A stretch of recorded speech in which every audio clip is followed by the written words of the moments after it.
Miss, Merry Christmas. Your missus got me on a wish list.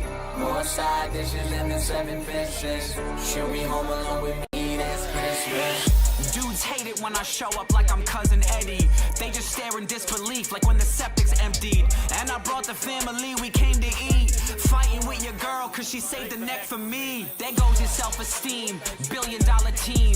Walking in the Rizzler Wonderland, causing a scene. On fire, passing you like Lightning McQueen. All you see is dusty roads like the American dream. I ain't Saint Nick, but they lining up to take a pic. I'm with the Riz and you know he's coming for your chick. We just gotta tell these haters that I'm sorry.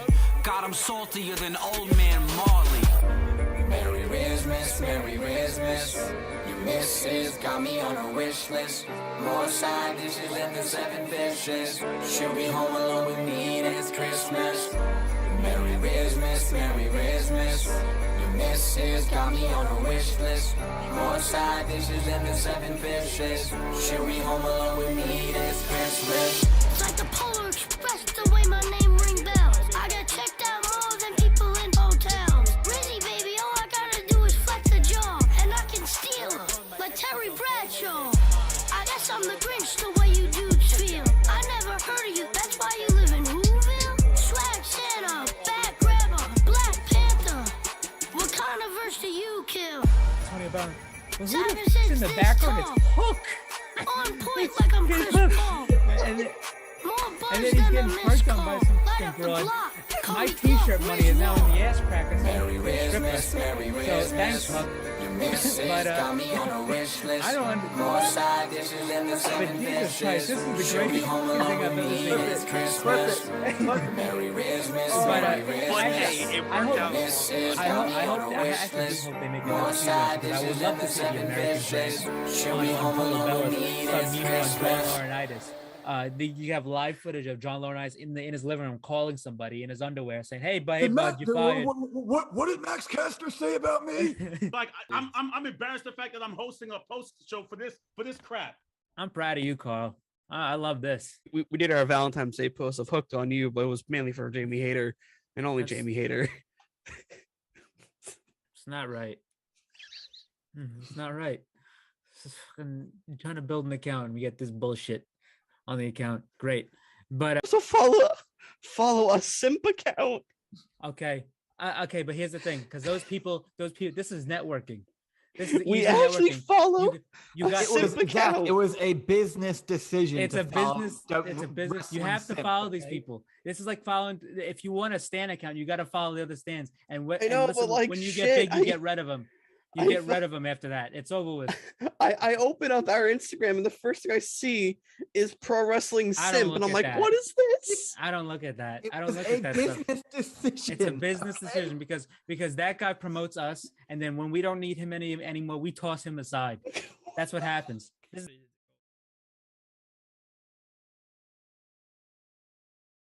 Cool. Well, yeah, sorry. It's Wednesday, guys. You know what that means. It's Sunday, guys. You know what that means. It's Monday, guys. You know what that means. Oh, we're off to a phenomenal fucking start here tonight. Yes. It's time for your dose of Pro Wrestling Injection right here on the Pro Wrestling Injection YouTube and Twitch. Earlier today, I dropped a video announcing the channel update and life update. For those of you who did not watch it and who are just watching right now, the state of this channel. Going forward, maybe pending on if I don't start this week. This Wednesday might officially be the last Wednesday of the weekly program. We missed last week because Mike was feeling ill. I was going to do some stuff, but I said fuck it. I also was going to do some WWE 2K25 content, but then I said fuck it on that one as well because I kind of want to play that game I was privately. I was like trying to psych myself up to do the show last week, and I was all ready to go at the end of Dynamite. 5 minutes later, I am literally on my bed just like, oh, thank God I didn't do that. Well, I told you not to do it. I said if you're feeling ill, don't fucking worry about it. You know, that was a good call on your end. But though, so depending on how things go, if I don't start this week, this Wednesday will be the last show. And if I do start this week, well, this is the last show until fucking April. Until probably Dynasty. But with that said, I want to thank everyone who has been a part of this ride since fucking 2020 when we were on the Sports Hit List, back when this show was called the AEW Injection. Keep in mind, this show started off as an idea that I had because I think during the pandemic, I think Carl had like a weekly recap show of WWE stuff. And then I said, why don't AEW get a shot? Like, AEW should have its own thing. The other Mike that's a part of the Sports Hit List was thoroughly against this idea. And, well, I shoved it in his fucking face. And look at where we are today. I mean, it's pretty... looking back, it's really stupid. Because all you had to do to... all you had to say to Carl was, hey, it's more content, covering more stuff. So I did say that, but also this was during the time where you had to catch Carl at a good time in the group chat for the Sports Hit List. You had to catch him. Yeah. You had to catch him when he was in there and when he was able to see it. And I caught him. Yeah. I asked one time, he didn't see it. Asked him a second time, he saw it. And here we are. Today. I've learned to text people individually. Just a lot of stupid scenarios, not regarding the hit list or anybody. Just making plans. People know. But this show started off as a dumb idea that I had for me and Nick to do. We did it. Then Christian joined in because we were told that Christian is a fan of everything. He also likes New Japan. And we brought him in, no problem. And then MVP Christian. And then when Nick fell off because he had his job picked up, Mike came in. Mike came in to pick up the slack. He also he was a fan of us since I think roughly day one. And I'm not exactly sure if it was like day one. If it wasn't, it was day one very short of the lives. It was day one of the lives. I feel. When we started doing them live instead of pre-taped. So then when I asked you, you said, shoot me the info. I added you to the group chat on WhatsApp. And here we are today, 5 days later. Thank you, Zach. This has been awesome. Thank you for joining. It really has. It's been, like I said, I love doing this. I wish I could make this a full-time job, but I just fucking can't. There's been a couple things over the last few years I wish I could make a full-time job, but it's not how the universe intended it. If I don't start this week, you will see the last live on Wednesday. Maybe I'll do some stuff on Tuesday once again if I don't start this week. I'm not starting today, Monday. If I start Tuesday, anytime this week, you won't see anything. If not, you will. I'm going to reiterate that again. If I don't, you will see us. If I do, you won't see us till fucking April. Till Dynasty. But that said, there was a lot of news to cover too, sadly. We have some news that we got to touch upon. Dude, it was the NHL trade deadline Friday. My mind is in overdrive right now. What a weekend. Some things I have bookmarked here. Actually, I have a lot of WWE 2K25 stuff bookmarked because... Okay,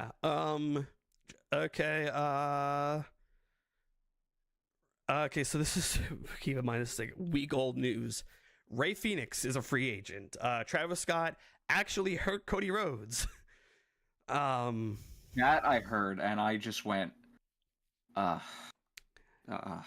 this is why you do not let people who are not professionally trained do spots. Well, then we gotta keep our mouths shut for the opening match.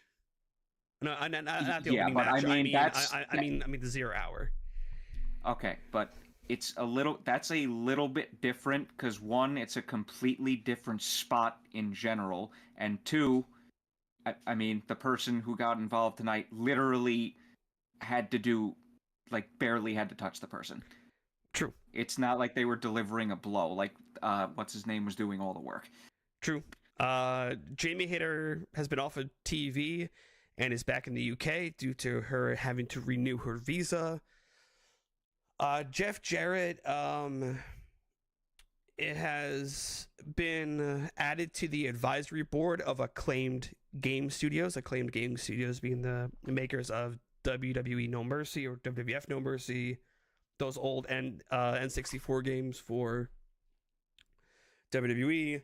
It was not clear tonight, and they shoved it down our throats. AEW and Amazon Prime have come to a deal, to a multi-year deal, to offer the pay-per-views on Amazon Prime for people in the US, Canada, and the UK. What the fuck?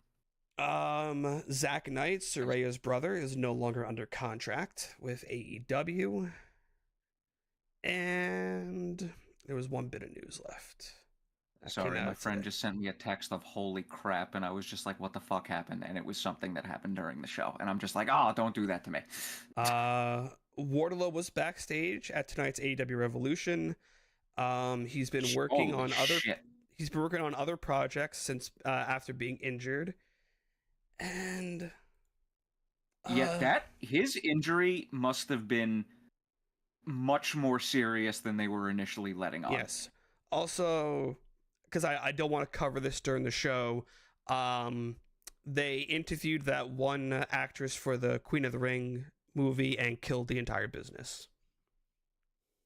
I'm sorry, say that again. I spaced out for a second. Did you, when they were interviewing the cast of Queen of the Ring during the middle, like just before the main, and they talked to the one actress and she killed the business.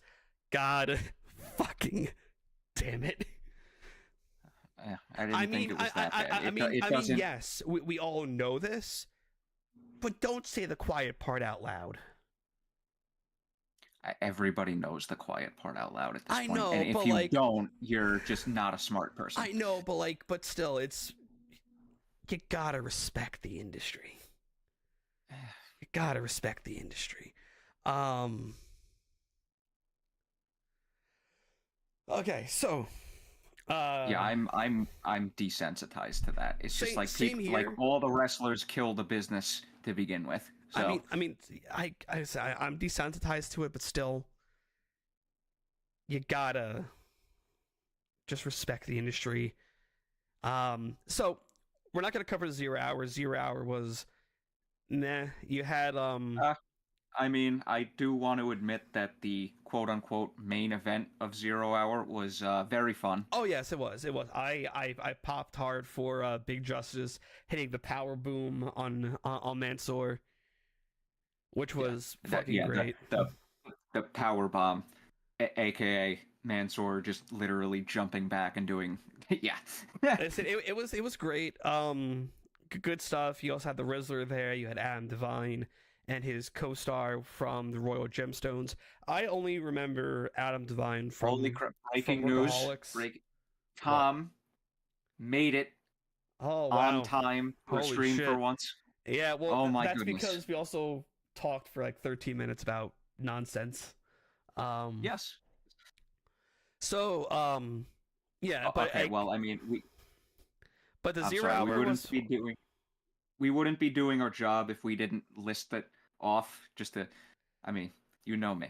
But the 0 Hour first match was it was okay. What you had? Blake Christian it's a 0 Hour. And who was his tag team? Blake Christian and Lee Johnson faced Commander and Hologram in the opener. Some fun spots in this match. These are 4 guys. There was a miscommunication towards the end. Yeah, heavy miscommunication. Yeah, some spots, but I mean it was an okay match. It's a fucking 0 Hour match. And then you had Jericho. Hologram and Commander got the win. Next up, we had Shane Taylor, Lee Moriarty, and the Infantry versus Dan Garcia and Undisputed Kingdom. First and foremost, Daniel Garcia's submission dance. Loved it. They showed the Ops in a suite upstairs, which they later showed. Well, they also showed later in the show, which kind of confused me a little bit, but we'll get back to that. And then Daniel Garcia tags himself in when Adam Cole's about to hit Panama Sunrise, and he submits Lee Moriarty for the win, and there's a stare down, so that's a rematch coming. Then we had a Hurt Syndicate vignette featuring CT Fletcher. They got very good use out of the person in charge of the bleep button. That was so funny. That was pretty funny. Then you had... After that, we had Gravity versus Chris Jericho. Well, no, it was just Big Joe and Brian Jericho Keith kicking the shit out of Gravity. Yeah, this match got thrown out, well, that's the term that they use when they don't actually get to the match, because Jericho beat the shit out of him. Took his mask off. Signals for the bell. Bandito comes out. Jericho, after beating up Gravity, takes the mask off. Gives a Judas effect to Gravity. Aubrey is bringing Gravity's family over from the crowd now, which they later said was his mother and sister. Both of them get in the ring to basically console him. Jericho teases hitting both of them with a bat, then proceeds to kick Bandito in the face.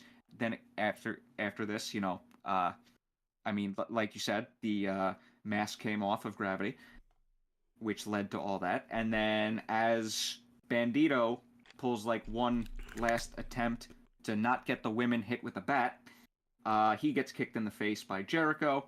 And as Jericho and Co. are walking up the ramp, he's like, "Adios, mama," which for some I found the big bill more funny than it needed to be. And it popped the big bill. And then we go into the main event of 0 Hour, which was Maximum Male Models and Johnny TV taking on the conglomeration with Big Boom AJ, with the Rizzler and Big Justice outside. It was fun. Good use of this is this is an example of good use of celebrities doing spots. I said it's like you don't get people who don't know nothing about the business involved, but also Travis Scott does know a little bit about the business, but Adam Devine is a diehard fan of wrestling. Hell, there's a whole episode of Workaholics dedicated to wrestling, where they host their own like wrestling show in front of their lawn, and like Ben Stiller is their fucking landlord and shit like that. I need to see that. It's so good. Like, I would assume Adam Devine has some form of training in wrestling, because if they did, because I believe he wrestled in that episode, whether it was a stunt double, whether it was him doing some basic bumps, he did wrestle in that episode. Tom wants to know if he can be the chicken bake guy. That's which one? Do you want Big Justice or fucking Big AJ? So it's nice having other people get yelled at. So the conglomeration and AJ pick up the win here. We now go into my tag, like, you just got baked. Okay. All right. No. Okay. I just need to, before we get into the main card, I need to just give Orange Cassidy props for both the pose with the Maximum Male Models and the pose with Rizzler and the Cookie. Yeah. It was kind of weird, though, with Johnny TV and Tyler Valkyrie just making out in front of them. That was very uncomfortable. There's an 8-year-old right there, you sickos. I think it was after it, like, Johnny TV turned and was, "You like that, kid?" What? What? I was... Oh, God. Also, don't forget to mention, Harley Cameron came out as well. Yeah, this was a, like I said, very fun, very entertaining match. I have no problem with them doing this, like, once every pay-per-view or two. Yes. Solely on the 0 Hour. Yes. Not on the main card. And it's not like they wasted much TV time. They spent probably like 2 minutes building this up. So, oh, yeah. Yeah. Like, So they didn't waste TV time. They gave us a fun and entertaining 0-hour match. So I got no problem with them doing this more often going forward. That cookie is okay. So I had it the other day, and halfway through, it's too much. I'm assuming, Tom, that means it's way too much sugar. It's also like a huge fucking cookie. It's like the size of your head almost. Oh God! Well, I know what I'm getting after I run the marathon in November now. So. Yeah. Get a Costco membership and get a Costco cookie. Well, my dad has the membership. I can just go with him. There you go. I need to try the strawberry banana smoothie. I mean, it's a strawberry banana smoothie. Why are we listening off Costco shit? I don't know. This is worse than when my sister and her husband were distracting us that one time. Remember? Jesus. Okay. Yeah, I forgot about that. So, on to the main card of AEW Revolution. We kick it's off 12:31 a.m. We kick off with MJF taking on Hangman Adam Page. MJF pulls the trickaroo that he did during, I think, Revolution 2021, where he fought CM Punk. And he played Hangman's old theme just to give us the big old fuck you, and cues his music. He gets in the ring. Then out comes Hangman to his current theme. It would have been funny if Hangman would be like, you know what, fuck it, play my old theme. Let's go. Mm. This was so great when they when him and Adam Cole were teaming up, and he's like, guys, you just played this. It's not. Like, that play still Adam's is like theme, the and then best. the mashup. Out of all the mashups that I've heard in my lifetime, which is just only 3, because you have what? Rated RKO, Jericho, Miz that's Show, a good theme. The Miz and the Miz and Big Show one, and then this one was all just was all good. So this was a solid match. Personally, this is just me talking. I think MJF should have got the dub here. I think MJF. See, I was conflicted on this because I'm just like, I love went Hangman. into this match going, I do not want either one of these two losing right now, but at the same time, I was like partially leaning towards Hangman because I'm just like, Hangman's been losing a lot of pay-per-view matches lately, like over the last year. Yes, this is his first win since I saw on Twitter, since the Mox and Hangman Texas Death Match at Revolution. God damn. So that was 2 years ago, I would believe. This is his first pay-per-view win in 2 years. But I think it's funny because he's not buried. Huh. He's not. What a concept. He's not. What a concept. It's just the fact in which that I personally think who could have benefited from a win here more is MJF. I don't think Hangman needed the win here. I think MJF, to solidify himself as being real, should have won here. Now, with the way the match ended, I can kind of see why they went this route, but it was a little weird looking back because it gave, the finish gave off the blow off of a feud. Meanwhile, it was, with Hangman getting retribution for Christopher Daniels hitting the Angel's Wings. That Angel's Wings was, oh God, Jesus Christ, that scared me. For all we know, this could have been like a one and done type feud thing. This could have been like a one pay-per-view beat, and that's it. And then MJF goes on to the next thing. Yes, now it raises the question, where do either one of them go from here? I would assume Hangman finds his way back into the title picture once Swerve.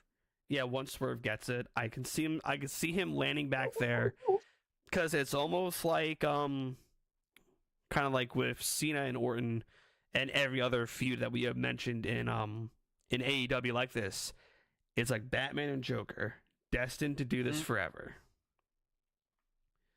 That's what I think. I mean, if they want to give us on average one Hangman Swerve match a year, I'm not going to argue with you in the slightest. I wouldn't mind that at all either. But just like, where does MJF go from here? Maybe he goes after Christopher Daniels. Maybe they pull him out of retirement for it. Maybe MJF finds himself in the TNT title picture. See, I don't know if Christopher Daniels would come out of retirement, because when they actually did that match, he said behind the scenes he wanted to retire and not make a big deal out of it. So I don't know if that's because remember, the guy is in his 50s now, and he's clearly lost the step. But throughout the course of the match, shout out to Ken Jeong in the front row. I always enjoy seeing him. Just so you know, we're opening up the media scrum for Revolution with Tony Khan and Swerve. Oh, interesting. All right. So I will keep you guys posted when I hear key things. Yeah. Now, like we said, this was a very good opener. With a little bit of a weird ending, just with the reasons I stated before. But the two things that we need to mention, that was an awesome jumping pile driver onto the steel chair in the corner spot. And also that heat seeker counter into the Deadeye, beautiful. Love that. Yes. And like I said, that Angel's Wings I was literally like, oh my god. Because, dude, his face hit the canvas hard. Yeah. But thank God MJF was fine. Hangman picks up the win, as we said, and MJF is sprawled out in the middle of the ring. And they need to address this Wednesday, because, that little confusing. Great match, though, just with a confusing ending. Well, Up next. I agree.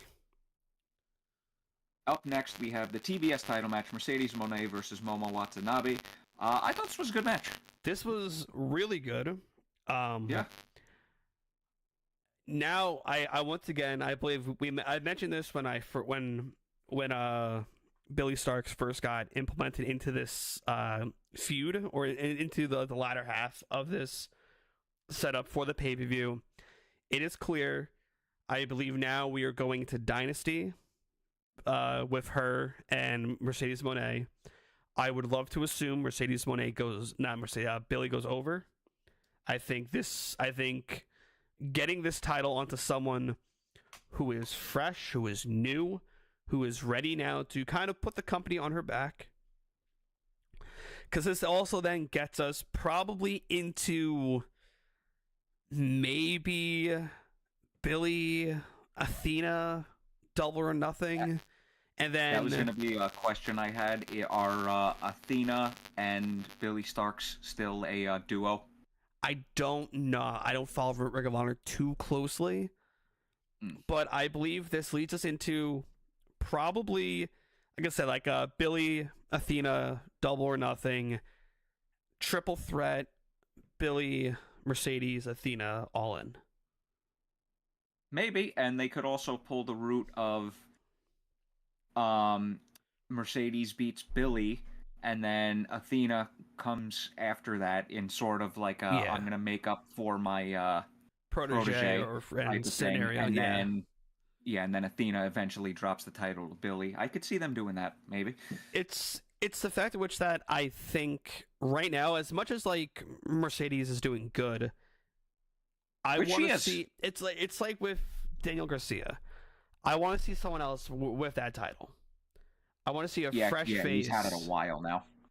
I want to see a fresh face with that title. Yeah, he has had it a while now. It's time. And listen, I'm okay if they're not going the route that I'm thinking. What are you thinking? The route I just mentioned, they do it at Dynasty, but maybe save it for All In. No, I'm saying with the TNT title. Oh, TNT. Adam Cole? Adam Cole, or you give they're not done yet. You give Orange Cassidy something to do as well. You put him into that picture down the line. Maybe. With the TBS, I would like to think either if not Dynasty, if not Double or Nothing, maybe have like a nice 3 pay-per-view stint with Billy and Mercedes, and have Billy win at All In. You have maybe. you have to blow off, be at All In, and then I'm you okay, have like- Billy Athena All Out.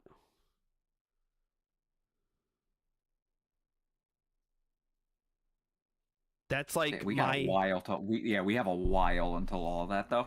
That's like my ideal build for this. Either if you don't want to get Athena involved right away, save it for All In, have her get involved, then blow it, then start it at All Out. Yeah, I'm okay with Mercedes' reign because she consistently puts on good pay-per-view matches, and it's also a secondary title. So, see, this is why, like, I also didn't have a problem as much with Hangman's reign. A lot of people did, but like every single pay-per-view match delivered and then some. Him which and is why I Swerve didn't hate have some of the best matches in AEW's pay-per-view history, and that says a lot. Especially after tonight. Holy shit. Speaking of Swerve Strickland, like, how the fuck do you go that crazy? Speaking of Swerve Strickland, he was up next in the next match on the pay-per-view versus Ricochet, which was a match I've been looking forward to I went fucking nuts. Even since their first match. Also, shout out to Lindsey Jones, SNL alum, freaking the fuck out in the crowd. That was funny. Brad Williams awesome. was also there too. Yes, and so was Ron Funches. It's funny. You have I don't know who that is. He's a big fan of wrestling as well. He's another comedian. It's funny. It's not Megabyte Ronnie, right? No. I don't know who that is. Or is that two different guys? That's a competitive eater and wrestler. No, different person. Never mind. This is a straight comedian who's a fan of wrestling, who also has done wrestling in GCW. But it's funny. You had that side with those celebrities. Then behind commentary, you had Ken John, you had Will Sasso, Young Gravy. You had the people from Queen of the Ring. I believe there was more celebrities in that area as well. AEW was doing just fine. It was awesome, especially Will Sasso. Love that fucking dude. My first thing I saw of him, probably when I was a kid, was watching Mad TV and him doing him doing shit on there. Then the Three Stooges movie that came out in 2010, that was pretty fucking terrible. But like, still, it's my intro to him. Yeah, so Swerve and Ricochet, prior to hit the fucking cop killer on the fucking announce table. Prior to Swerve's entrance, had some guy do a drum solo, had no idea who this guy was. Then they tried to play it during his song. It was not working. Not think this came across well. Yeah, okay. Thank God it wasn't just me. I thought it came across terrible audio mixing. It was terrible mixing. Yeah, he was synced up for he wasn't synced up at first, then he was synced up for a little bit, the drummer, and then it just fell out again. Yeah. And I'm just like, I swear to God, if this is a fucking foreshadowing to this match, I'm gonna be so mad. Thank God that was not the case. God, that's like so. For people who, I said he hit the cop killer on the announce table. It's called the Vertebreaker, but I believe either Homicide or Conan has called it the cop killer. Conan O'Brien. Fuck off. Or when Cody started using it, because Cody's a white guy, they called it the cop collar. Oh my God. Which is funny as shit. Let's be real. Jesus Christ. You got cop killer and cop collar. But oh my God. This match was fucking amazing. This match was great. So I had thought the thing that I pitched to you was going to happen, which was Nana was going to turn, because you have with Ricochet having the jacket customized, well, the robe changed, and then you had the bit where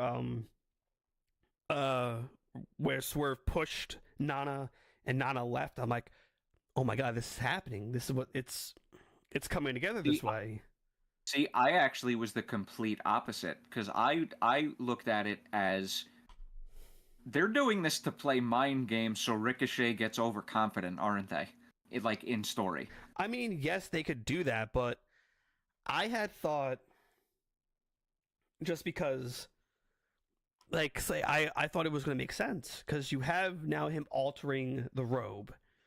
I'm like, oh, this is going to be perfect. It makes sense. You're going to have Nana cost Swerve this shot, and then when Ricochet is down, kind of kneeling, you're gonna have Nana place the robe over him, kind of like how he did the Swerve today. I'm like, it's gonna be beautiful. You want to turn your biggest babyface manager heel? You do it that way. It'd be fucking crazy to do it that way. And am I wrong? It would have been really cool either way. It would have been cool, but I'm glad they went the way that they did. I can agree though. Yes. It was really fun. Oh yeah, no, this match was very good, very very good. And then we had our cool down match after this. Well, hold on. So, oh, that's right. Yeah, we gotta get to the comeback. Nana did walk out on Swerve, or so we thought. Flipping him off and everything. Later in the he sold it. That was fucking great. Later in the match, when Ricochet has an advantage, Nana comes out, grabs the jacket off of the ring post, which is squared, by the way. Hurts more than the circled ones, if you didn't know that. I hope your pillow tonight is fucking warm on both sides. I hope you don't get a cool side of the pillow tonight. God. So he does that. Nana puts the jacket on momentarily while Ricochet goes out of the ring, hits him, grabs the jacket back, and as Ricochet is setting up for a spot in the corner, Nana grabs the jacket, interrupts Ricochet. Swerve is able to take advantage. There is a suicide dive on Nana, and honestly, we got a great back-to-back suicide dive spot, which was Who took awesome. a nasty neck bump here? I forgot that there was some match that someone. This was one of them, because Swerve went out for a dive and Ricochet countered it, and I just went, that was an awesome counter. That's right. That's when he caught him into the burning hammer, right? Oh yeah, that was an awesome counter. Oh, that was so gnarly. I was like, oh my god. That was great. We are sick fucks. And then we got the cop caller, not the cop killer, on the announce table. Announce table did not buckle at all, which sucks even more. Spanish announce table too. But this was a great match. Swerve picks up the victory. He is now the #1 contender for the AEW World Title going into Dynasty. I hope to God he fucking wins. I'm tired of this Mox title run. Death Riders, good concept on paper. It's been terrible execution thus far. The funny, you know what? I'm just going to save that until we get back to that match. Okay. But through 3 matches so far, excellent start to the pay-per-view. Yes. Excellent start to another, what ended up being a great revolution. But and now we're on to the cooldown Continental title match. Oh, no wait. Was that after this one? Yeah. Oh my god, that's right. Yeah, this it was a little bit of a weird match order for this. That's right. Yeah, because after the Continental, it was the tag title.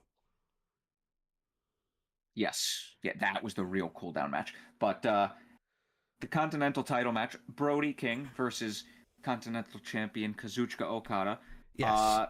Well, obviously everyone knew Okada was going to win because obviously they were setting up for Hey, if Kenny versus Okada. they would have done a good old swerve on us, you have Brody win, you have Brody and Takeshita just do the unification for the titles, and then you have Okada and Omega do just a normal singles match. It would have been even better, because I think Takeshita and fucking Brody King could tear the roof off a motherfucker. Actually, yeah, they could put on a good match, those two. Yeah, absolutely. Anyway, Okada ended up winning. Shit. Yeah, I mean, I liked this match. I didn't love it, though, compared to Swerve and Ricochet. Yeah, they said this was a cool down match, and I hate to say that for Okada. Yeah, to an extent it was.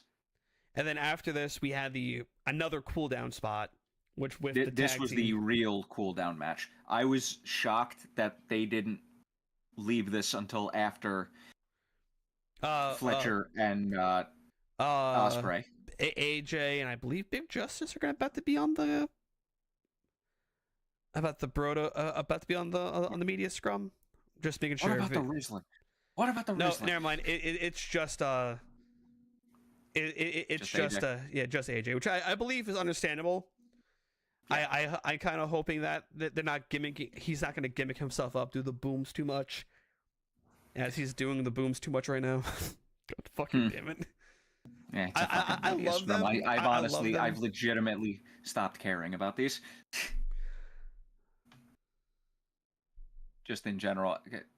And I was also at, did I freeze? No. No, okay. I'm just looking at the... You scared me there for a second. Yeah, go. Don't do that. But no, because like also, literally another side thing, I'm kind of happy we didn't do the show Wednesday, because I was having terrible internet problems. From the time AEW started till it finished, my internet dropped out a total of 10 times. Christ. And then after that, then after the show ended, it dropped out a total of 5 times. So we would have been fucked that entire night. Damn. Oh, I would have been losing my goddamn mind. Yeah, so that's why I'm kind of happy I decided to put on hold. But anyway, I don't take the media scrum seriously because they're just a waste of time at this point. So some of them do build stories. Let's be real. Sometimes you get like the occasional, yes, fuck you, dude, fuck you. Occasionally, yes, but it's usually only like once every 2 or 3 pay-per-views, and it's specifically to build up one match. And they give, where are you guys thinking of going with this? It's like, we're gonna do our thing, and we're gonna try and make it the best as possible. I love the media scrums because they do show Tony Khan more human side. You get to hear some things, but after the So it was the cool down match of the tag title match, the Outrunners versus the Hurt Syndicate. Fun match, though. Outrunners got the early advantage. Then Hurt Syndicate got a pep talk from MVP. Proceeded to you gonna let them beat the shit out of you? Mostly. You gonna let them beat the shit out of you? You really gonna let these guys beat the shit out of you? No, it's a shame. Don't shame. Like, don't. I forget exactly what he said. But he's just like, don't shame yourself. No. And I think it was don't let them shit on you. Don't let them shit on you. Okay. Yeah. Well, they didn't. They basically took like 90% of the rest of the match from that point on. Yep. And just killed them. Yeah, and this match was. It was. This was the weak. Yeah, this was the weakest match on the show. It was a fun match. I'm not going to deny it being a bad match. I wasn't a huge fan. So I just thought there was like a lot of noticeable miscommunications. After this match, though, it was when the entire show took a line of cocaine straight to the fucking head. Holy shit! And which is appropriate that you said that because we did not it is let off the fucking Hollywood gas. Ending. It was like after Women's this match, world title. It was like after this match, you turned into a lead foot. We went full force into a fucking brick wall after this match, and you had the women's match. You had Kenny and Takeshita. You had fucking Ospreay and. I'm gonna act my TV remote as the gas pedal. This is nothing. This is your foot not on the gas. And then it was just this was Outrunners and Hurt Syndicate, and then this was the women's title match. Imagine if they did, instead of if they did Outrunners, Hurt Syndicate, and then Okada, Brody King, and then you had Swerve Ricochet. Imagine if it was those like 5 matches back to back to back to back to back. It would have been fucking wild. Would have been very reminiscent of, I believe, 2021 All Double or Nothing. Oh, that's right. When everything was just like full force.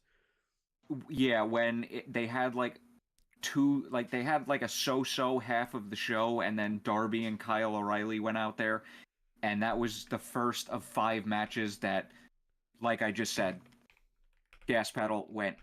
Kyle and Darby were like this, pretty good, and then the last 4 matches were just fucking insane. I'm getting blinded by a fucking to this day, I by Wikipedia. Okay, so oh god, still to this day, I think that's the 5 best pay-per-view consecutive pay-per-view I think it was 2022.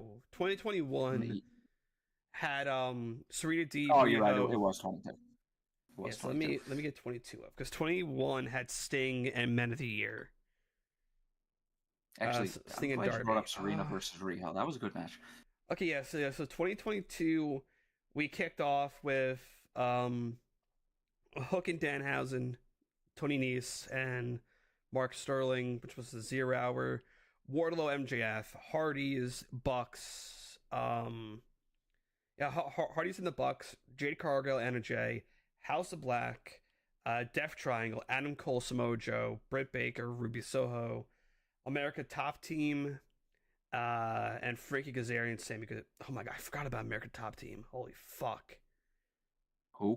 Oh, never mind. Ethan Page, Scorpio Sky, Paige Van Zandt. And then after that, it was Kyle O'Reilly, Darby Allin, Thunder Rosa, Serena Deeb, JAS, and the Blackpool Combat Club in the arena, and the Anarchy in the Arena match. That match was so much fucking fun to watch. And then you had Jurassic Express take on Swerve in Our Glory, and then the main event. Oh yeah, the main event. That was a fucking great CM way Punk. to end pay-per-view. No, CM Punk and Hangman was the main event. That was a great string to end that fucking pay-per-view. But then tonight, as we mentioned, the fucking Hollywood ending. God, the match starts off with Mariah May making her way, kind of wearing a white wedding dress. Whenever you see all white so I actually did not know this match was going to be. So I did not know this match was a street fight. I totally misread the whole entire thing. I did not hear how the stipulation was. I knew it was Falls Count Anywhere, but I think I forgot that it was pretty much a street fight. Oh no, wait, no, it was an Anything Goes match. I did not know that. Basically a street fight. I actually did not know that. So, do you know how fucking hyped up I was when I heard that? I was like, wait, what the fuck? This is not a normal one-on-one match. This is Anything Goes. And then I see Mariah May come out in a white attire. I'm like, oh fuck, we are about to get blood. Oh, yeah. And then so Mariah May makes her way into the ring. Then out comes Tony Timeless Tony Storm. Hold on. So at the start of this match, something needs to be said here. What? This chick pulled out a fucking taser. Well, no. We got to get to Tony Storm comes out. Timeless Tony Storm comes out. They try to do the table spot first, the one that was going to end the show. Then they stop it. Mariah May has the bouquet, pulls a taser out. Luther. And Luther? I was kind of hoping that Luther would have took the taser spot. I was kind of hoping for him just to get like an accidental. But no, he takes a nasty fucking bump. It was gnarly, the bump he took. Yeah, he basically went through a pyramid of cups on a table and kind of went over the table and almost missed the table. A pyramid of champagne glasses, so to say. And then that looked like it hurt. And then at this point, after that Luther spot, the match kicked into fucking gear. They make their way down to the ringside. Fucking spots on the steel steps. Mariah, it was an attempted power driver, but it fails. Mariah then hits the power driver. Tony goes down. I'm like, oh shit, here we go. And I thought, okay, it's gonna be a little bit of color. It's not gonna be too much. And then we pan back to Tony Storm, just full crimson mask immediately. And I'm like, oh my god. You want to know what I thought was kind of funny? When they first panned to her, I didn't notice the blood like up here. I kind of just noticed it from like here down.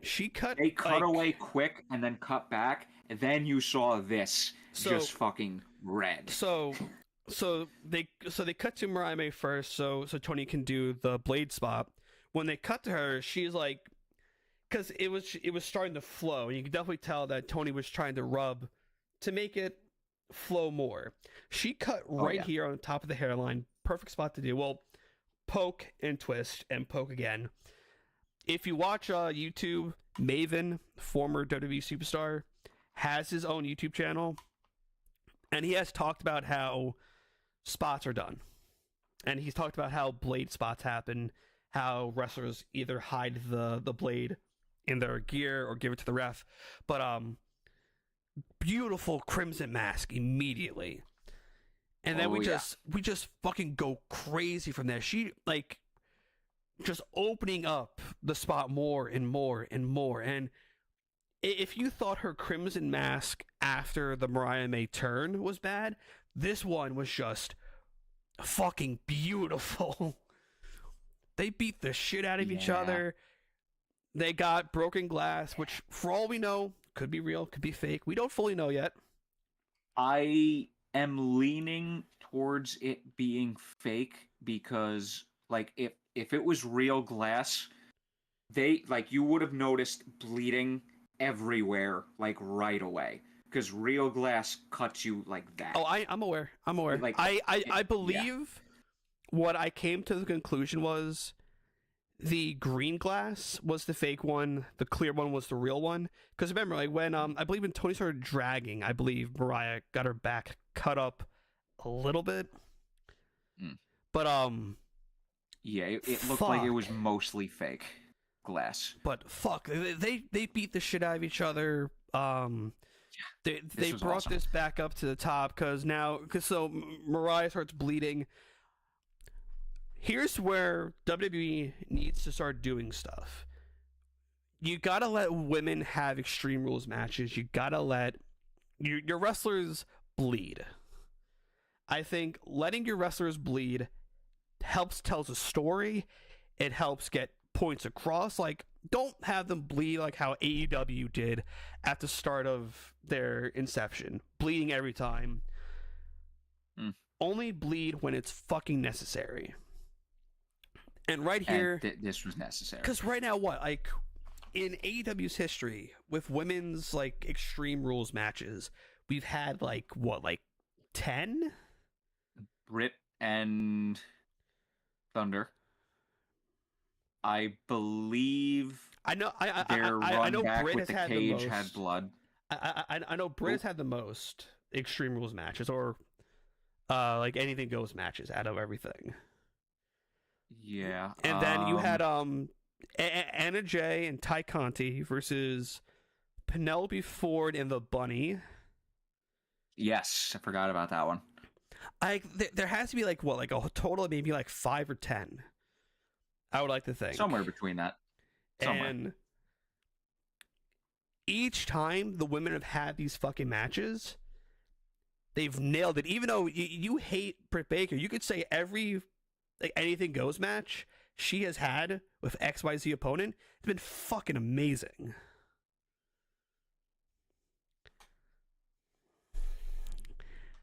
You just don't want to admit it. I mean, I watched all the matches live. There were other matches that I liked better. You just don't want to admit it. Shows. But I don't think she's a good wrestler. she's a good promo. That I'm 100% not admitting. During the pandemic, she was a good promo. All right, we're off. Fuck Yeah, off, let's right? get back on topic a little bit. So yeah. But every single anything goes match that the women have had, it's been fucking amazing. They have Pretty never, good for the most part, yeah. fuck you. They have never been. They have never disappointed me. I've always been happy to watch them. They've always delivered on the brutality and the gore that should be that should be prevalent in these types of matches. And I mean, you have to have blood in a Hollywood ending match. Yeah, and we did, and we make our way back up to the top for the final bit of this. Tony goes ringside. Yeah, after Tony goes ringside and is looking for something, and people watching at home are like, "What is she looking for?" Then she goes literally behind Justin Roberts in the ring announcer table, and comes back out, and they pan, and you see the shoe, and I'm just like, yes. the shoe that started it all. Yeah. She starts using the shoe. That's what mainly starts to also open up Mariah's cut a bit more. We make our way back up to the top. Tony begins to whip the shit out of Mariah with the title belt. Nasty fucking hits. Good hits. Solid. And then we go up to top. The table is set up. 2 placemats are now there for them to stand on top of to do the spot properly. No one gets fucking killed. And 1, 2, 3, Tony Storm, timeless Tony Storm, picks up the win. The Hollywood ending is here. You could definitely tell when the cameras were zoomed out, Tony and Mariah were like, we fucking did it. I can say single-handedly, this is the best trilogy I've seen in a while. And I've seen just New Japan sagas. And some of them do top each other, but this one, beautiful, simply beautiful. Yeah, I would say this is 100% I want AEW's best women's trilogy. I want this to get RJ City his fucking graphic.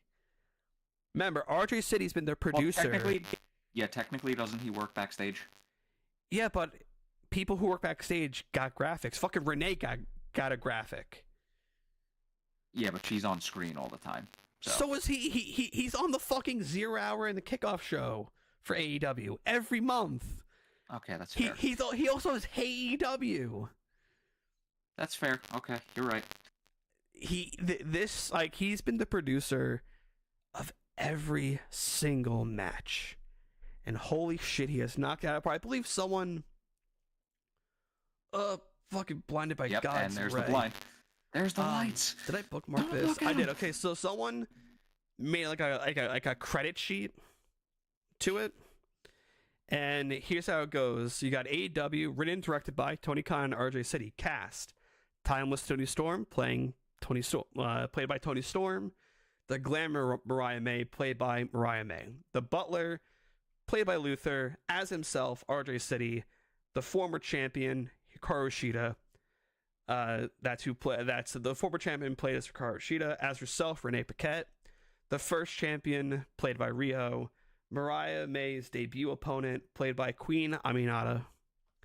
Deonna Purrazzo, played Deonna Purrazzo. Throwback Tony, played by Mariah May. As himself, Nigel McGuinness. Keep on note, he was a key part of the story too. The love interest, played by Mina Shirakawa. Lighting, Dafiode, or whatever. I guess Thunder Rosa got a mention in this. The sob story played by Serena Deeb. The Owen Hart Cup runner-up played by Willow Nightingale. Timeless Tony Storm played by Mariah May, because remember, she played Mariah May at one point. Played as himself, Tony Schiavone. The Killer, Yuka Sakazaki. Yuka got a mention. Let's go. The Killer, Yuka Sakazaki. the woman from Hell, played by Mariah May. Stardom Taurus, played by Anna Jay. Throwback Tony Storm, played by herself, Tony Storm. As himself, Thunder Rosa's dad. Because remember, he was technically involved in this story too. Oh, that was fucking great. I believe there's more, but the image is cut off. And then you got the glamour Mariah May, played by Tony Storm. God, this single-handedly is probably the best story they have ever produced, ever written, outside of the Hangman build to his title run. Remember, the build to Hangman's title was a 3-year build. This is definitely up there. Hangman's absolutely is up there. The build, I mean, to this day, my personal favorite build, it was to Revolution 2020, Bucks and Hangman and Kenny. Oh, yes. But yeah, those legitimately might be my top 3. But take notes, anybody who produces wrestling. This is fucking amazing. So okay, you know what? What's his face? Punk and MJF might be top 5 too. Because that was great. We'll talk more about this in the group chat to round off the top 5, but this match was excellent. Yes, as I said, it was a nice, beautiful build.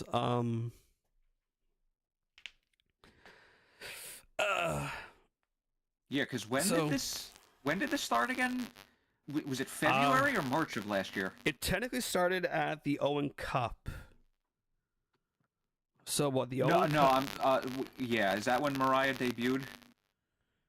No, okay, when Mariah debuted herself, I don't remember when that was, but I know if that was technically the very start of this. Because you could also count when Mariah turned, which was somewhere in July of last year. Was that July?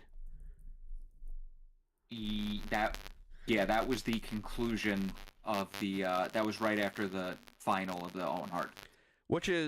That's another thing. There's another. I want to know. I wonder who's going to be in the Owen Cup this year. They're not going to announce that probably till after Dynasty. I'm trying to think of a solid woman who deserves to go into this. I don't. Good question. Maybe... Let's see how the next couple weeks of TV play out. Yeah. Yeah, because it's a little. Wait, they do it at double. Yeah, nah, they're probably gonna wait until after. Or they, I think they announced I think last year they announced the lineup at Double or Nothing, if I'm not mistaken. Okay. Yeah, that would. Okay. We'll see. This match was beautiful. This is when the show legit was fucking. Yeah, it was going crazy. After this. Yeah, we started at an 8. Then we dropped to a 6.5 with Brody Oak. Then we dropped to a 4 with Outrunners Hurts. And then it went right back up to a 9. And then the main event. Oh! So after this match, we had Kenny Omega taking on Takeshita for the international title. And great match. Great match. It was a good, this technically also was it didn't have too many spots until towards the end, because this was a nice breather after what we just saw. Beautiful stuff. Beautiful use of focusing on Kenny's abdominal area, really showcasing that. This was great. Don Callis is getting involved a lot, which is fuck Don Callis. Fuck Don Callis. He Yeah, no, this was excellent. Yeah. The storytelling with the diverticulitis, both table spots that they did towards the end of the match, Jesus Christ. Didn't think they were actually going to do it with the one on the side. Josh Alexander from Impact TNA Wrestling, his contract is up. He is set to sign with AEW. I saw pitches for him today. I saw pitches for him a few days ago that I would love to have seen implemented today. Imagine if he joined the Don Callis family.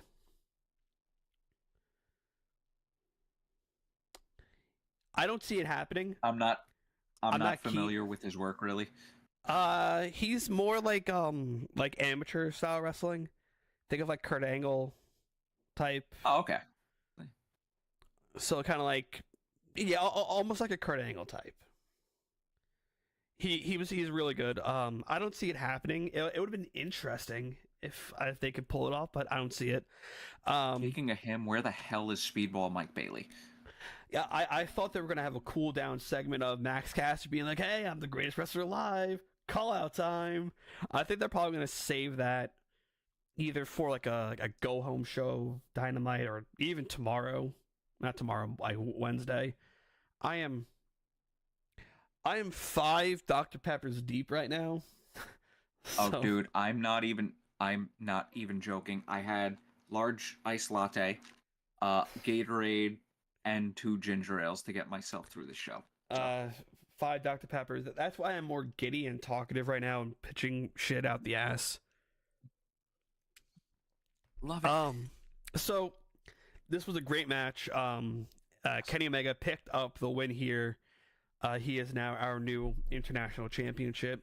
So looks like the thing that I pitched, because I mentioned this, and this is another bit of news I've got to mention. They are looking to unify the Continental title and the International title as a one title deal. And now, okay, here's the thing. I don't see the need to unify them and make another title. No, Just get rid of the Continental title and have it be a trophy. I think that's what it's going to be. I think Okay, I think what's going to happen is they're going to unify it, make it just the International title, and then the Continental Classic will guarantee that person a title shot at the International title. That's what I can see happening. Or it could just be its standalone tournament. I'm good with that. I think to keep the title scene fresh for that, it's gonna be for every year when that happens, when that blow off feud for that title happens, the tournament starts back up. You then get a fresh start on who's going to be the number one contender.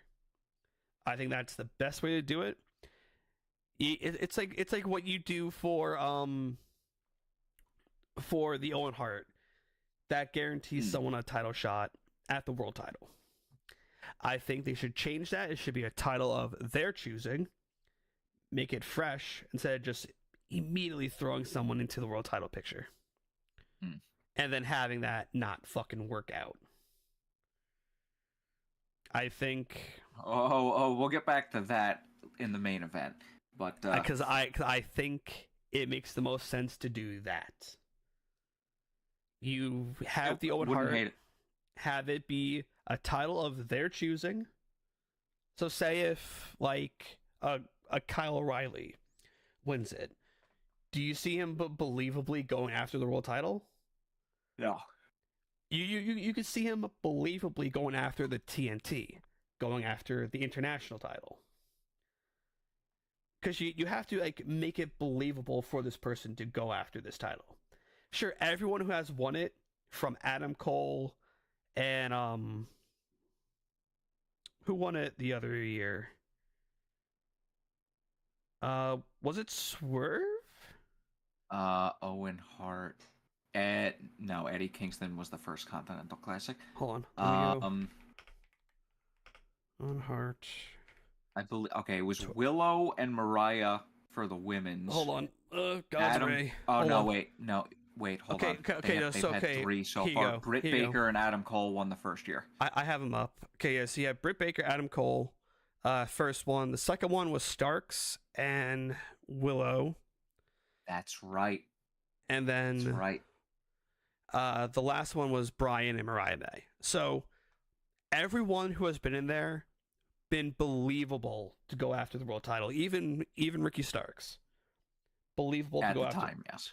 So I think right now, just make it whoever wins title of their choosing. So Yeah, then again, we have a very, very long. yes. Yeah, we have a little bit of time till we get to that. Yes. But But, it's just back to Omega Takeshita. great match. God damn. Beautiful finish. And a fucking great follow up to the match before.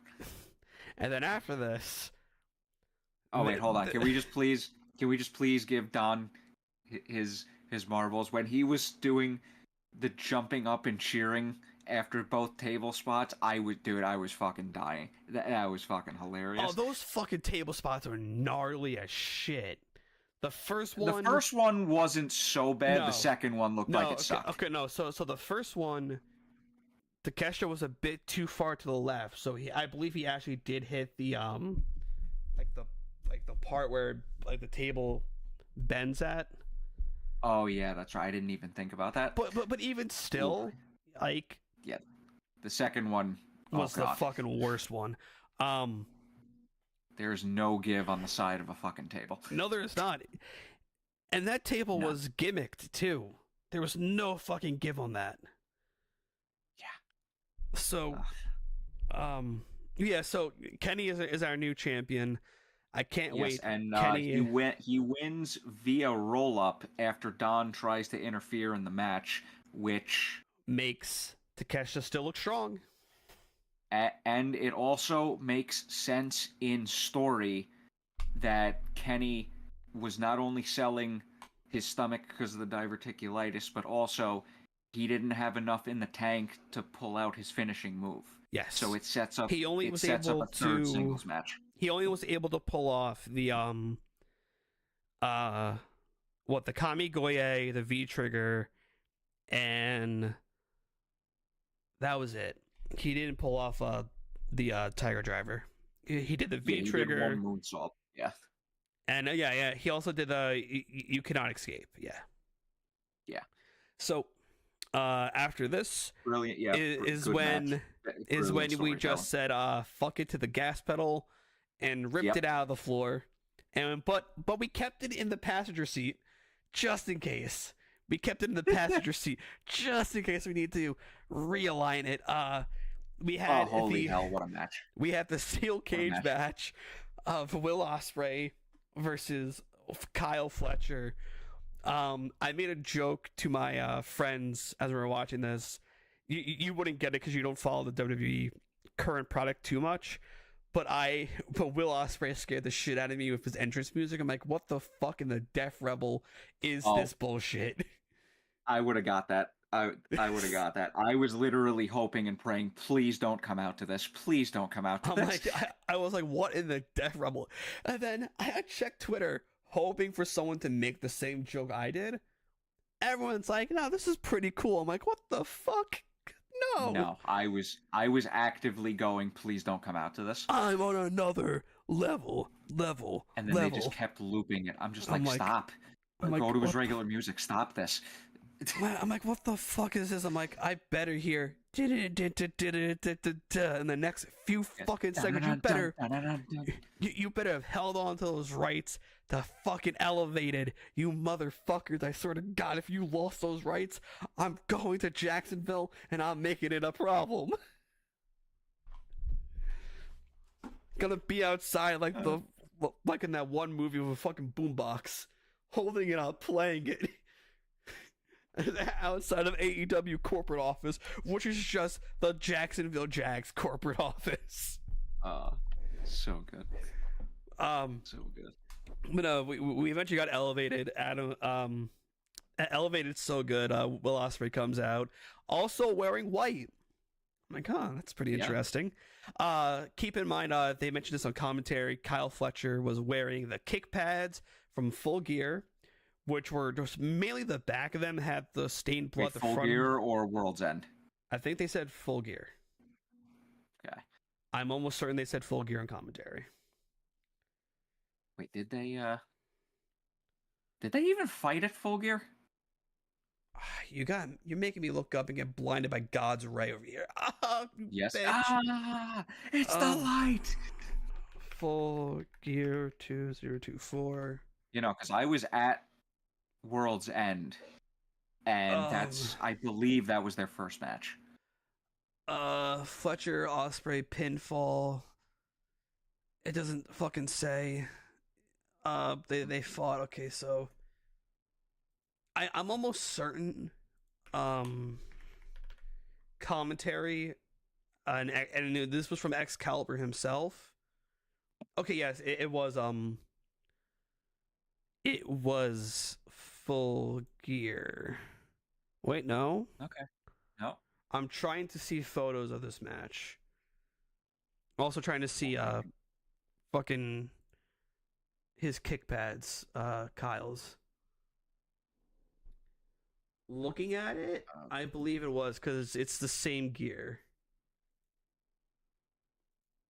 I will look up. Hold on. I'm just doing a quick Wikipedia thing. Oh yeah, Fletcher. That was Full Gear. Huh. Okay, so what the hell okay, is no, World's End so then? at World's End, it was Okada Ospreay. That's right. I was at Full Gear, not World's End. Okay. Yeah, because this World's End was in Orlando. Gotcha. Okay. Yeah, I don't know. But I think that's right. I was at the first World's End. But That's right. but yeah, we were at the first World's End. I believe, if I'm not mistaken. Okay, so what happened? Okay, so it was at World's End. The blood spot with like the boots. I thought it was at Full Gear. Never mind, my fault. Yeah, that's okay. right. At the so semifinal. then that means, I believe, Excalibur or Tony Schiavone misspoke on commentary then. Shit happens. So yeah, but he was wearing the same kick pads, same gear almost as Full Gear. I believe it was the Full Gear trunks, World's End kick pads. And their Full Gear match. And they still had blood stained on them from World's End, off of Kyle's, and then we get into this match and we almost bleed almost immediately. Almost. It was really great. Hold on. We cannot gloss over the fact that this match, before they even started, Kyle Fletcher during his entrance climbed to the top of the cage. Both of Will them... Ospreay, during his entrance, climbed to the other corner of the top of the cage, and we had a stare down. And you knew in that moment, this is going to be good. So, both of them also, I noticed, climbed the non-gimmicked side of the steel cage. Correct. And Kyle almost slipped. Yeah, he had to reposition.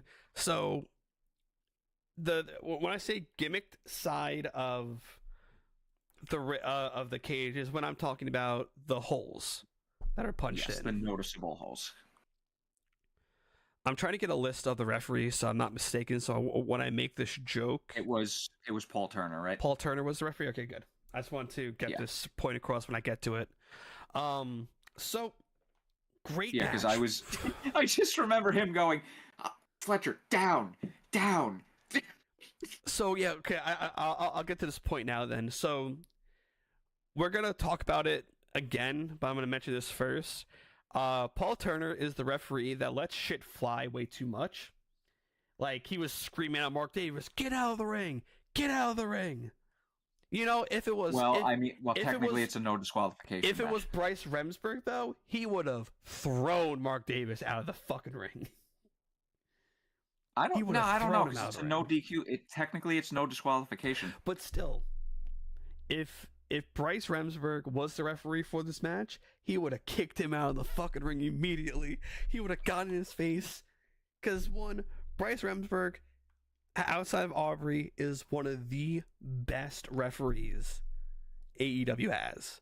Bryce Remsburg has been a referee for almost every single Hook match, if you realize, too. He's been a referee, I think, for 95% of Hook's matches. And also, he is to Hook what Aubrey is to Jericho, basically. Pretty much, yes.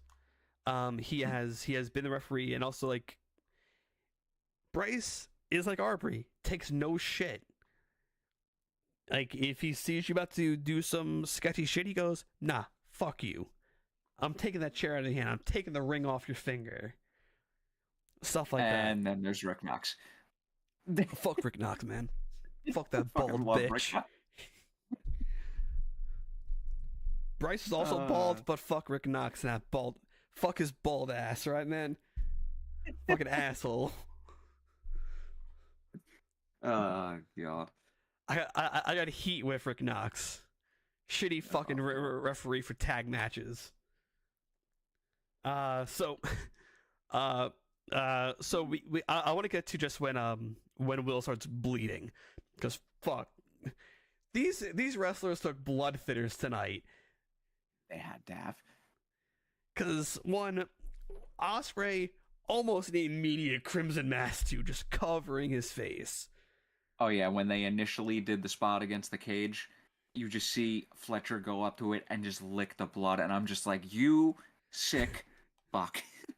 He licks the blood, and it's just so fucking good. Also, did Kyle get his chest busted open, or was that Will's blood on his chest? That might have been Will's blood, because I didn't really notice anything the rest of the match, and Okay. with the way it didn't look like it pooled up, it literally just looked like, oh, somebody else was bleeding a lot and they touched him in that specific spot. Okay. That's just how it looked to me. I could be wrong. Mm-hmm. God, just this match, so good. Awesome. You had Mark Davis eventually comes out and is breaking the breaks the cage open. Yeah, gets the bolt cutters, breaks the lock, comes in. Pro tip to people who just want to do this: don't focus on the lock. Just cut the fucking chain. Just cut the chain. It's a lot easier. Yeah, but technically, wouldn't you have to do it twice though? No. Could you just it's one chain. They lock it from both sides. If you just cut one, because you can put it on both points of contact on the chain. Oh, okay. And then cut that way. He has a bag of goodies with him. He eventually, I think, Kyle gets knocked out as he gets the bag thrown in. Will Ospreay is like, "Hey, Mark, fuck you," pretty much knocks the fucking door into his head. Mark gigs, and Will Ospreay goes, "Oh, you got a bag of goodies here." Opens the bag, gets a barbed wire baseball bat. Here's where I want to talk about Elimination Chamber from last week. From last week. There was a non-sanctioned match, pretty much WWE's attempt at a lights out match, but it was in the middle of the card. Was it Sammy and KO? Yes. Sammy and KO had a barbed wire steel chair spot. Internet wants to have us believe that the barbed wire was not clipped at all. Last time I checked, when a barbed wire comes in contact with a t-shirt, especially one wrapped around a steel chair, the barbed wire gets caught on the shirt regardless and rips it up. Here, Yes. it did not happen. Also, KO took a face bump into this barbed wire, not a single scratch on his fucking head. Yeah, that was fake. Then. Which it's not faked barbed wire. It was cut down significantly. Once again, watch Maven's YouTube channel. He even talks about how barbed wire spots are mainly done. Here, especially when Will wrapped the barbed wire around his arm, this barbed wire was not cut. It pulled up his skin. Fucking gnarly. So, but yeah, the barbed wire baseball bat. Fucking immediately, like when Will hits Kyle in the back, you immediately see the blood pooling up on Kyle's back. Oh, They just kick the shit out of each other. We get a thumbtack spot. We get kicks. You can definitely tell who was holding their kicks and who was not holding their kicks by looking at the kick pads. When Kyle was kicking Will in the head, you could definitely see the blood was wiping more and more on the kick pads. When Will was kicking Kyle in the head, not much blood appearing on the kick pads. The thumbtack spot was gnarly, especially taking a styles clash face first. Oh, that was awesome. My fucking god! And then we get to the fucking Spanish Fly. Oh my fucking god! That was awesome. Yeah, it was so scary. Also, rip to whoever that fucking screwdriver hit in the crowd, because that thing went fucking flying. I'm hoping that was a gimmick. It was actually. It could be a gimmick screwdriver. I hope. It's possible. I don't know if it was. Okay, yeah, you know what? It also might have been because when they did the initial spot with it, like, it was clearly not all the way covered. And I'm just like, I don't know if somebody would willingly take that, because that could do some real damage. It might have been. Because they also stabbed it into the turnbuckle. Yeah. I don't know. Hopefully no one got hurt. Hopefully. But remember, Ospreay may have hurt his fucking hip on that Spanish Fly, but that's another story. Oh yes, he may have done some really damage. But remember, at AEW shows, they are not liable for anything that comes flying into the crowd. Yeah, especially if it was something that did not land near anybody but took a bad bounce. Yes, which that screwdriver did. Thing went fucking flying. But God, I just can't get over this match. This match was so good. Incredible. Another, like, what, we are in March, a match of the year contender? Maybe. And even with Mariah and Tony, that's a women's match of almost a decade. Almost. That, like, legit is beautiful. I mean, that might end up being the women's match of the year. Oh, it most definitely will be. If somehow, if by the grace of God himself, if Billy Starks and fucking and Mercedes is a barn burner, which would be fucking amazing if it is. I wouldn't put it past it. But no, it's just like this match was amazing. Will Ospreay picks up the victory here in a very bloody match, insanely bloody match. And as Don Callis is going nuts on the outside towards the end of the match by Mark Davis, who's down, it didn't hit me until he did it. But Ospreay pulls out the Tiger Driver 91, and it all came full circle for me. And I just went, that was the best possible way that they could have ended this. Oh yeah, you can't end it off a hidden blade. You can't end it off a Stormbreaker. You gotta end it the way Kyle started it. Yep. And absolutely beautiful. Kyle was selling it too beautifully in the ring. God, this may I dare say, cinema. tonight was cinema, simply cinema. A lot of matches were just perfectly done. I will say though, the only issue I have with this show outside of the main event, is just the pacing.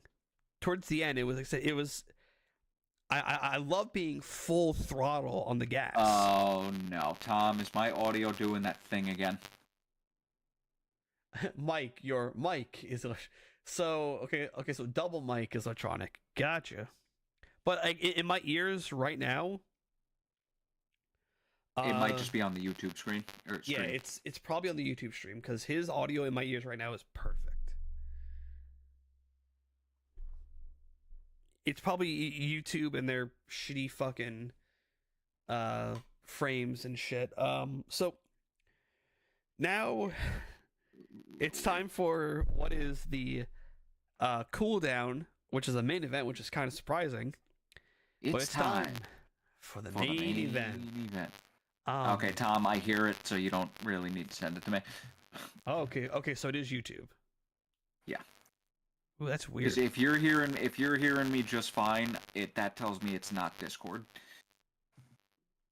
Okay. Or the mic. It could also just be a fucking OBS being dog shit. You never know. So it's time for the main event. Of the main event was unfortunate, which we kind of saw coming. It was a slow start. It picked up a little bit, then it slowed down again. JR doing fucking JR things on commentary. I mean, in my opinion, this was not the worst match of the show. It was the second worst match. Yes. But picking up really well. Towards just the middle of it, Copeland picks up a spear. I'm getting to the end of it. I don't want to hit bell by bell for this match. Copeland hits a spear. He's about to get the 1, 2. Who pulls him out of the ring? Oh no! Don't forget, Wheeler Yuta still and Jay brainwashed. White. Stockholm syndrome that they brought up on commentary. I'm getting tired of that fucking angle that they're trying to pull with this. It's not Stockholm syndrome. Wheeler Yuta is loyal to the Blackpool Combat Club. He is loyal to the Death Riders because they're the ones that pulled him out of a comedy area where he didn't want to truly be. Okay, so before the ending to this match, we do need to bring that up. So Wheeler Yuta initially came down, and I called it too. As Moxley and Cope were slowly standing up, Yuta's there. You see him looking at Cope, then you see his focus turn to Mox, and I'm just like, yeah, he's 100% hitting Cope here. And it's a psyche on Cope. Out comes Jay White, who sort of takes out Yuta, but grabs the briefcase and tries to... That's also right. Okay, that's right. So before Mox, this... But, yeah. So before this, Mox was going to use a chair. Bryce goes, no, John. No. Really, John? Really? Really, John? What the fuck, man? And then... Bryce is the man. Bryce is throwing the chair out. He takes another bump. He's outside the ring. This then brings Yuta out. Yuta hits a Psycho Knee on Cope. Out comes Jay White. Jay White hits the Blade Runner.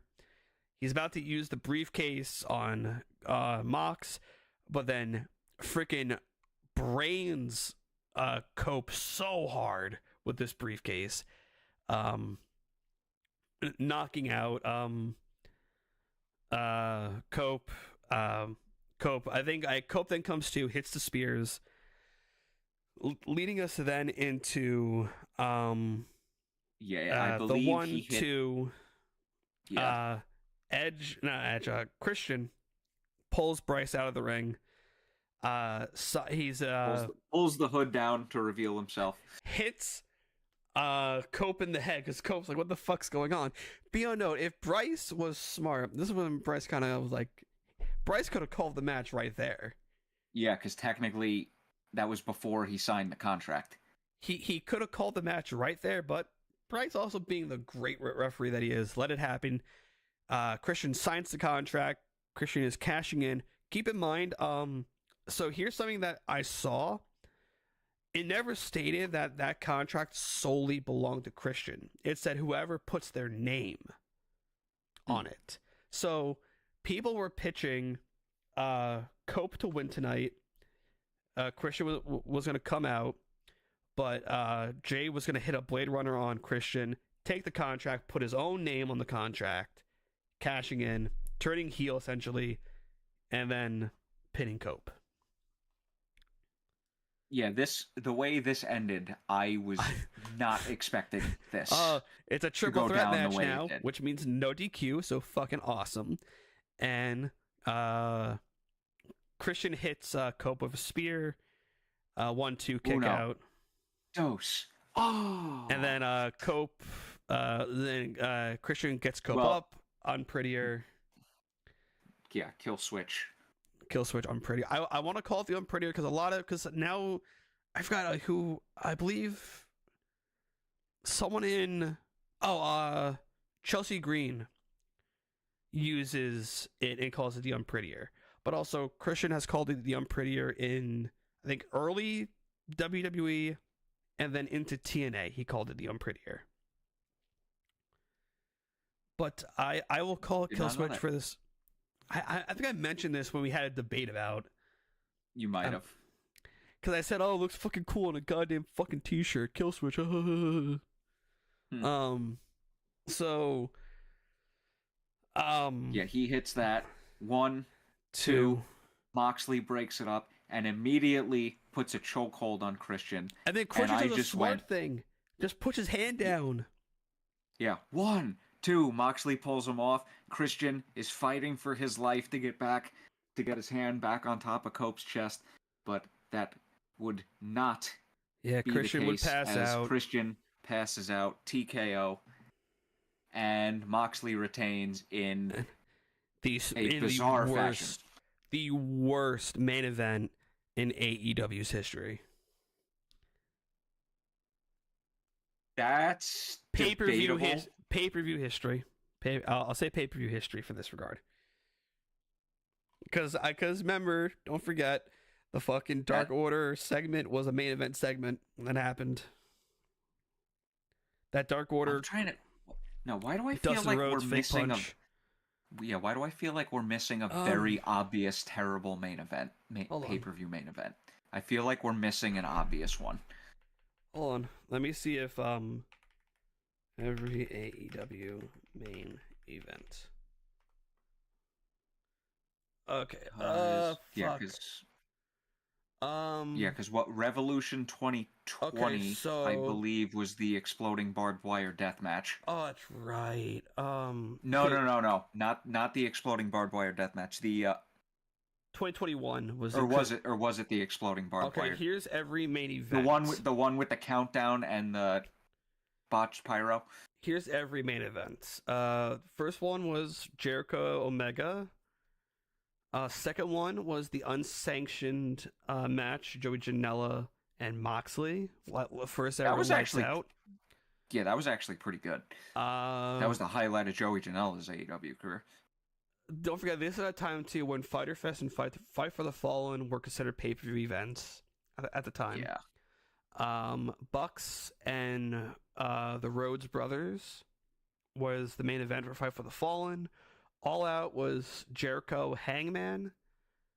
Full Gear 2019. Mox and Omega Lights Out.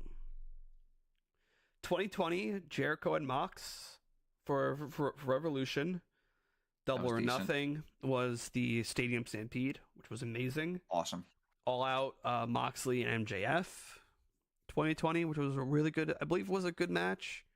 Could have been a little bit better, but it wasn't terrible. Full Gear 2020 Mox and Eddie Kingston I Quit match. That was a really good one too. Yeah, then here we go in the 2021 Revolution.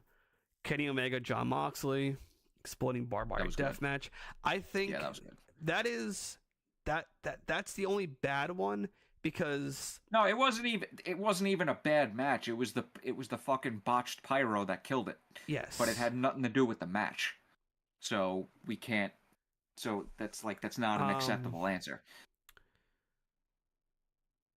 I'm trying to see. Wait, what was? So okay, Oh, okay. wait a second. The main event from honestly, Full Gear's main event was pretty bad.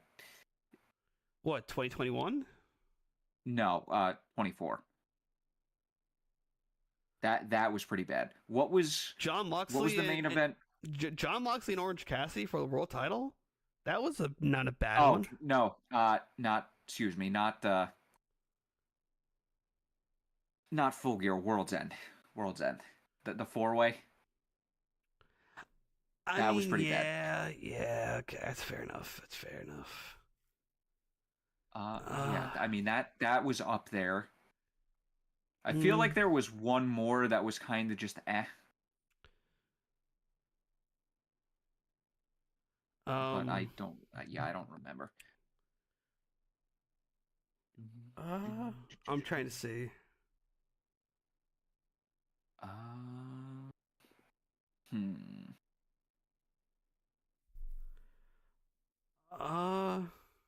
Why am I on? No, everything else was pretty solid.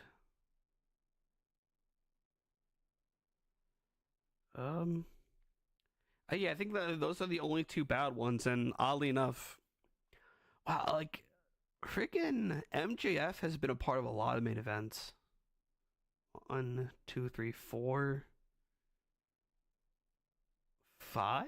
Yeah, he's been a part of 5 main events. Moxley has the most. Okay, let me guess MJF's 5, because we're basically kind of done with the show. Yeah. Winning the title against Mox. Losing the title against Joe. I was at both of those. Yeah, well, you skipped. Well, 2. no, because I'm just. No, actually, you skipped 3. Yeah. Was it him and Punk at Revolution? Him and Punk didn't have a main event. Yeah, I don't remember that being a main event. I'll just list them off to you. So you got the first 2 right. Then you have gotta be Hangman. Him and Hangman never main evented a pay-per-view. All right, I give up.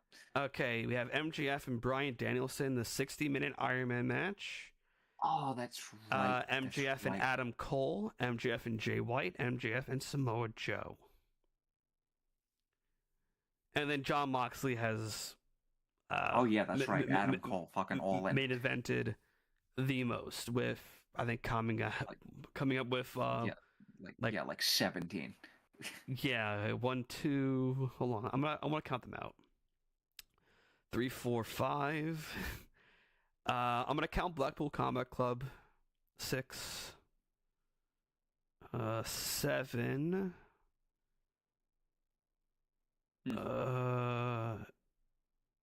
8. Wait, nope, that's not them. I'm backing up.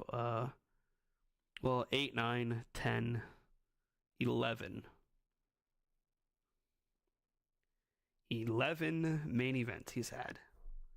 Jesus fucking Christ. The most. That is legit the most.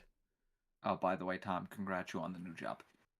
Man, congrats. Oh, thank you. Sorry, I'm still like, wait, there is a dark mode here? Oh. I'm no longer blinded by God's fucking ray. God damn it. Fortune 4 Films. I'm gonna miss this weekly show. What up, Zach and Mikey? It's Dario. That's right. Hey, Dario. Thanks, man. Doing? Yeah, I'm gonna miss the weekly shows too. I'm gonna be honest. Same. Truly, it was one of my favorite parts about Wednesdays. But nothing I can do about it. Oh wait. I could have just looked at this.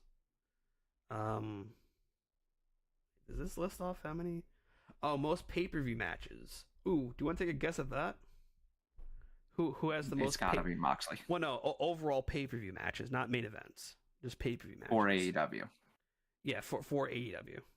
It's gotta be Moxley. No. The most pay-per-view matches are the Young Bucks, 29. They've had the most matches in general. They were probably going to be my second or third guess, yeah, because they went on a long string of consecutive pay-per-views. It goes the Bucks 29, MGF 28, Hangman 27, Jericho 26, Darby Allin 25, Orange Cassidy 24, John Moxley 24, Jungle Boy Jack Perry, our scapegoat, at 22, and the one with the least, Kenny Omega at 21. Well, yeah, because he was out like a year and a half. But yeah, not really much else to cover. Like I said, if I don't work, you will see me Wednesday. I will try. So will Mike. We will both try our damnedest to. I mean, I'll be home, but I don't have the capability of running the stream. So. Oh yeah, yes. Yeah, I'm gonna miss this. I loved doing this so much. So yeah, this was a lot of fun. Yeah, like I appreciate everybody who was here for the ride. People. Zach, thanks again for letting me be a part of this. Hey, thank you for hopping on. Like, you didn't have to. You could have like simply just told me to like, hey, I'm not comfortable being on camera. And you could have told me to piss off when I asked you to hop on. I was already doing my old podcast before you guys even started this up. So. Oh yeah, but I still, you could have simply told me to. I'm surprised to you off. like even. Yeah, I'm surprised you even allowed me to begin with. I'm more surprised about that. Because you were the only person I knew who was a wrestling fan at the time, who actually also had a level head and watched AEW. And who also was able to feed off of me and Christian. I think I'm happy that you came in for the test times, like whenever Nick was out. Like, hey, do you want to pop in just to fill a spot? And you clearly fed off of both me and Christian really well. You put up with a lot of our shit. Hell, the fucking starting soon screen is still our best moments.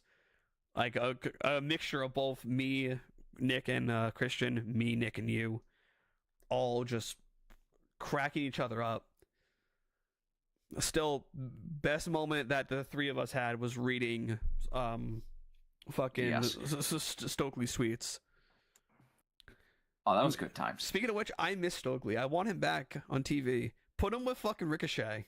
A bald bastard. So come on. Oh, that would be money. Oh, that would be so good. Oh, that would dude, a heel Ricochet with Stokely. Oh my, you just opened up a world of possibilities. I have a feeling Stokely is either out of contract or he is producing. You just brought up a world of possibilities there. Oh my God. I'm putting it out into the ether because fuck it. I have a feeling somehow me mentioning the unification of Continental Classic and International title hits someone's fucking airways and they're like, hey, how does he know about this? Well, let's just leak it. So Tony Khan, if you're somehow listening on a fucking burner account, make it happen. Pull fucking Stokely out of a fucking basement, clear the dust off him. Have these two bald bastards be fucking together on TV. Oh, that would be so entertaining. Imagine the energy, even if they want to put him and Swerve through another set of things. Imagine Swerve, Nana, Stokely, and Ricochet. Comedy gold. Oh, that would be phenomenal. But yeah, guys, wrestler of the night, say for this one, because the week we'll save for Wednesday night. If we could do it Wednesday night, I will give it to Mariah May. Screw it, I'll give it to Tony Storm then. If we can give it to multiple, of course, we'd go to Kyle and Will. But but Tony and Mariah set the tone for the rest of the gore for the night. Oh yeah. You guys, we appreciate you all for watching, joining us on this journey. Keep in mind too, this channel that we're also running off of is like almost, I think about like 8 years old. This channel. Actually almost 10. Fuck me, dude. Because I started this channel, which was From Under the Ring, back in 2016, 2017 with my friend. Okay, Hornswoggle. Fuck off. Back when we were just trying to figure stuff out. I believe I have a notebook somewhere with like how I was trying to pick a name for this. I have a notebook somewhere where I just had a list of names, and From Under the Ring was perfect because it was just Marks talk about wrestling, trying to understand the business. Then the channel died, and then I started at Suffolk. Became friends with Carl through the internship.